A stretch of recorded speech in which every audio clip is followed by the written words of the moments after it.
Happy Monday, everybody. I hope that you're doing well wherever you are.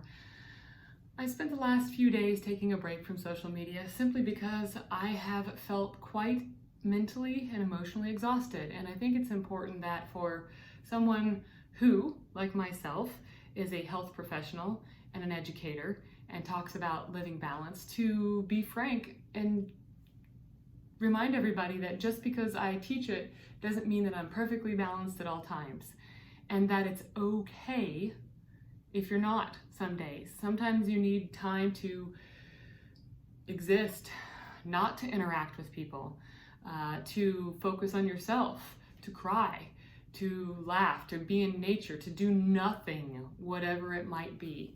And I am finally beginning to feel a little bit more like my everyday me. But one thing I wanted to also share is that I spent a lot of time revising my thesis and some research, and my co-author and I submitted a very long article to several law review journals, and we'll see what happens. So in this process, this is a new process for me, but the point was to send it out and hope that someone picks up on it so that the information about taking care of one's mental health, specifically what happens when you feel lonely, is shared with people who need to hear it.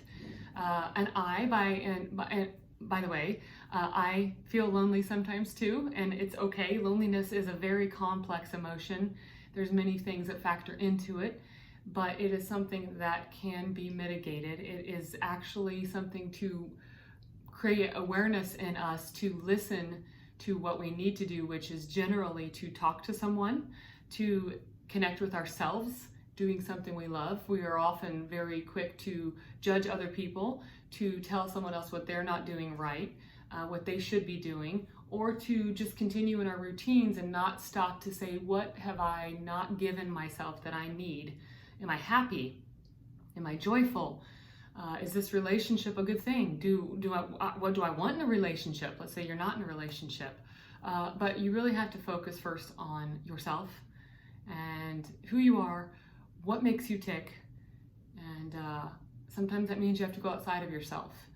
So researching something so heavy can be exhausting, hence why I'm taking a little bit of a break. But this month should be exciting because I am going to create a longer podcast, as I mentioned before, talking about scars and what they can tell us, and then also loneliness and what that tells us and what it actually is. And some of you who have watched this and are still listening to me talk right now have watched that, and I'm going to go into that a little bit more. So I wish you all a happy March, now that this is March 1, and let's hope that the pandemic ends soon so that people can begin to do those things they love. But until then, do what you can with what you have right now, and first off, focus on yourself, take care of you, and then love on others.